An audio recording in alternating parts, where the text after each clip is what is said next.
Oke, Oke. apa yang mau ditanya deh? Baik, ada beberapa pertanyaan. Yang pertama itu sering saya temui, baik itu di saya pribadi maupun orang-orang di sekitar saya. Setelah saya melihat dan mendengar apa yang Ustadz jelaskan, Masya Allah ya, kayak amalan-amalan ini saya kayak dapat hidayah gitu, kayak terbuka pikiran saya. Ternyata untuk mendapatkan apa yang kita mau, kita harus mengejar Allah dulu. Jangan mengejar apa yang kita mau, tapi kejar Allahnya dulu. That's right. That's right.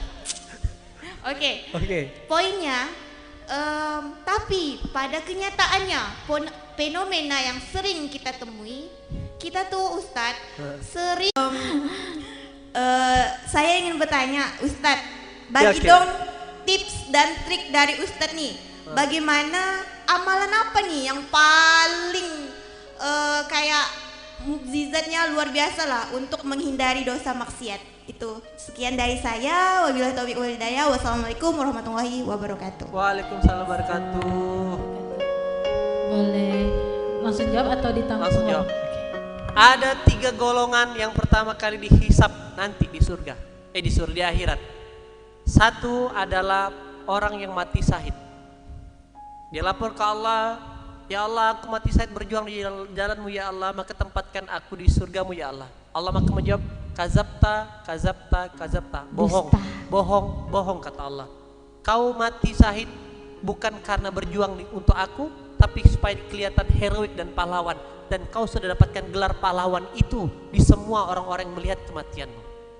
Yang kedua, orang yang penghafal Quran, dia rajin berdakwah, dia mengajak orang dan mati di jalan dakwah. Bilang sama Allah, ya Allah aku ngafal Quran, aku sudah berdakwah, tolong tempatkan aku di surga ya Allah. Kazabta, kazabta, kazabta, bohong kata Allah. Kau ngafal Quran, kau berdakwah supaya dilihat pintar, dan kau sudah dapatkan kemuliaan itu di semua jemaahmu, di semua orang-orangmu. Yang ketiga, orang-orang yang rajin bersedekah, dermawan, yang lapor ke Allah minta masuk surga karena amalan sedekahnya. Allah bilang bohong, bohong, bohong.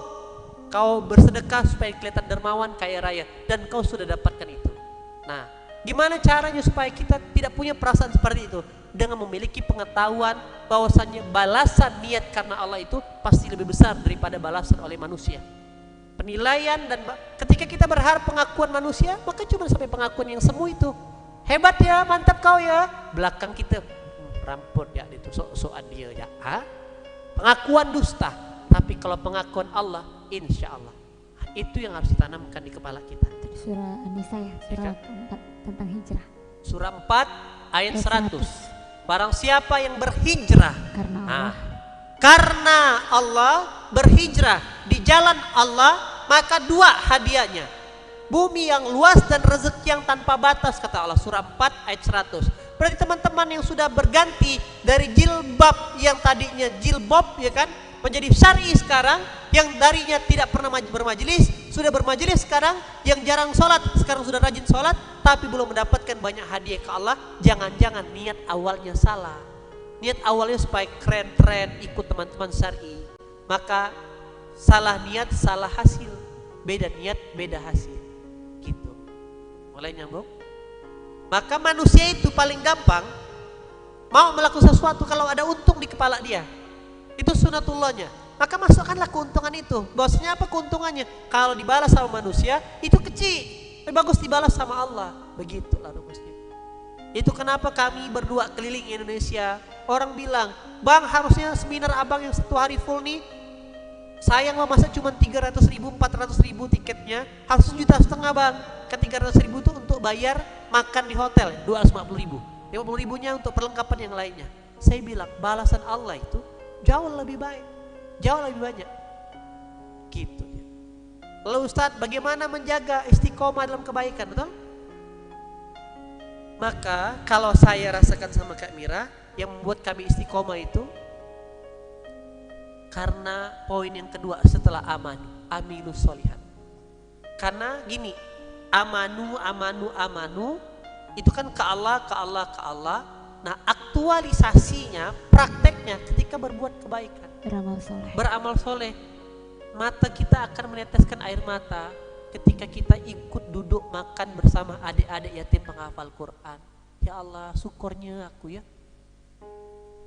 Mereka nih makan nasi pakai campur teri ya.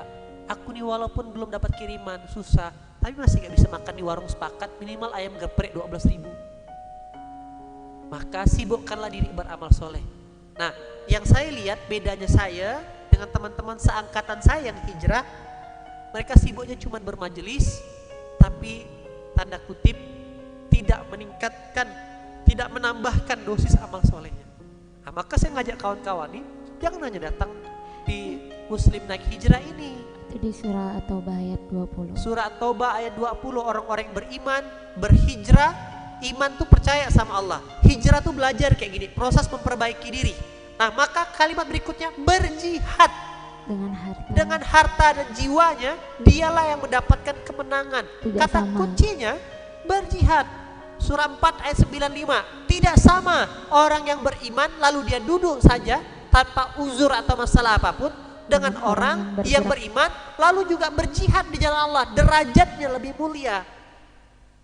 Nah, kemuliaan itu bukan hanya harta, bukan hanya mobil, bukan hanya materi, tapi kemuliaan balasan dari Allah termasuk keistiqomahan. Itu Allah yang jaga.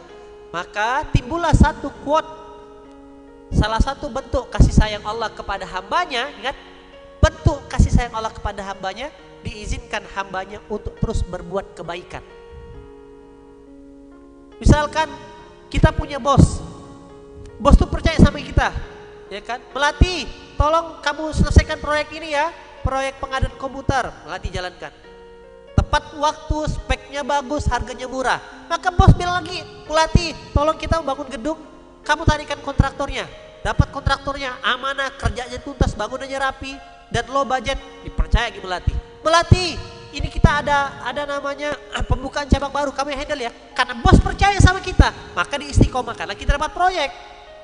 Kalau Allah percaya sama hambanya, maka diistiqomahkan hambanya ke majelis, diistiqomahkan bangun malam, diistiqomahkan sholat subuh, diistiqomahkan beramal soleh. Jadi kalau kita hari ini kehilangan istiqomah, jangan-jangan Allah sedang gak sayang sama kita. Jangan-jangan ada maksiat yang kita lakukan dalam amal soleh kita. Na'udzubillah. Jadi kalau Melati tanya gimana cara ngejaganya? Cara ngejaganya, libatkan waktu dan tenaga yang Allah titipkan kepada Melati, bukan hanya untuk beriman, tapi juga berjihad di jalan Allah. Berjihad itulah beramal soleh. Kami yang mak-mak, macam mana nih mak-mak? Jihad ala mak-mak. Maka saya bilang, buat program masak 50 porsi, bagikan pondok dekat rumah. Gak apa-apa, jalanin terus. Nah, kalau mau bersistem, tinggal titipkan di sini, macam-macam terserah. Gitulah jihadnya. Clear?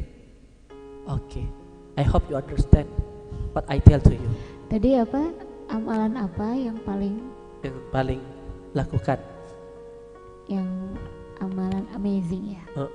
Yang melakukan tadi beramal Soleh. soleh.